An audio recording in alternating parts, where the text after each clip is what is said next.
ଅନେକ ଦିନର ଇଚ୍ଛାକୁ ଚଳିତ ଶ୍ରାବଣ ମାସରେ ପୂରା କରିବା ପାଇଁ ବାପା ଓ ମାଆଙ୍କୁ କାନ୍ଧରେ ଧରି ଯାତ୍ରା ଆରମ୍ଭ କରିଛନ୍ତି ପୁଅ। ଆସନ୍ତୁ ଜାଣିବା ଏହାର ସର୍ବିଶେଷ ଖବର ବିଷୟରେ। ଉତ୍ତରପ୍ରଦେଶର ମୁଜାଫରନଗରରେ କାଉଡ଼ିଆ ଯାତ୍ରା ସମୟରେ ଏକ ହୃଦୟସ୍ପର୍ଶୀ ଦୃଶ୍ୟ ଦେଖିବାକୁ ମିଳିଛି। ଏହାର ଏକ ଭିଡ଼ିଓ ବି ସୋସିଆଲ ମିଡ଼ିଆରେ ଘୁରି ବୁଲୁଛି। ଏହି ଭିଡ଼ିଓ ଦେଖିବା ପରେ ଉକ୍ତ ଯୁବକଙ୍କୁ ଲୋକେ ଭୁରି ଭୁରି ପ୍ରଶଂସା କରୁଛନ୍ତି। ଲୋକେ ଉକ୍ତ ଯୁବକଙ୍କୁ କଳିଯୁଗର ଶ୍ରବଣ କୁମାର ବୋଲି କହୁଛନ୍ତି। ଭିଡ଼ିଓରେ ଦେଖିବାକୁ ମିଳୁଥିବା ଯୁବକଙ୍କ ନାମ ବିଟୁ ଅଟେ। ବିଟୁ ମେରଠ ଜିଲ୍ଲାର ଏକ ଗ୍ରାମର ବାସିନ୍ଦା ଅଟନ୍ତି। ସେ ସାଥିରେ ଗଙ୍ଗା ଜଳ ନେଇ ବାପା ମାଆଙ୍କୁ କାନ୍ଧରେ ବସାଇ ହରିଦ୍ୱାର ଅଭିମୁଖେ ଯାତ୍ରା ଆରମ୍ଭ କରିଛନ୍ତି।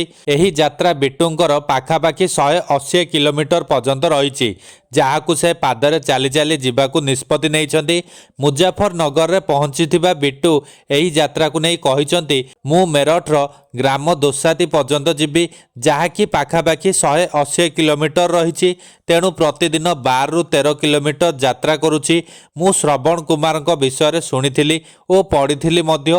ହରିଦ୍ୱାର ଯାଉଥିବା ସମୟରେ ବି ଦେଖିଥିଲି ସେଠାରେ ପୁଅମାନେ ତାଙ୍କ ବାପା ଓ ମାଆଙ୍କୁ କାନ୍ଧରେ ବୋହି ବାବାଙ୍କ ଦର୍ଶନ ପାଇଁ ଆସୁଛନ୍ତି। ଏସବୁ ଦେଖି ଅନେକ ଦିନରୁ ମୋ ବାପା ଓ ମାଆଙ୍କୁ ବି କାନ୍ଧରେ ବୋହି ତୀର୍ଥ କରିବାର ଇଚ୍ଛା ଜାତ ହୋଇଥିଲା। ଚଳିତ ବର୍ଷ ଶ୍ରାବଣ ମାସ ଆରମ୍ଭ ହେବା ପରେ ମୁଁ ମୋର ଏହି ଇଚ୍ଛା ପୂରଣ କରିବାକୁ ସ୍ଥିର କରି ବାପା ଓ ମାଆଙ୍କୁ କାନ୍ଧରେ ଧରି ମୋର ଯାତ୍ରା ଆରମ୍ଭ କରିଦେଇଛି। ପୁଅର ଏଭଳି କାମକୁ ନେଇ ବାପା ରଣବୀର ଓ ମାଆ ଖୁବ୍ ଖୁସି ହୋଇ ରହିଛନ୍ତି। ପୁଅ କାନ୍ଧରେ ଆମେ ତୀର୍ଥ କରୁଛୁ, ସେ ଆମକୁ ଏତେ ଭଲ ପାଏ ବୋଲି ଆଜି ଜାଣିଛୁ। ଭଗବାନ ଏମିତି ପୁଅ ସମସ୍ତଙ୍କୁ ଦିଅନ୍ତୁ।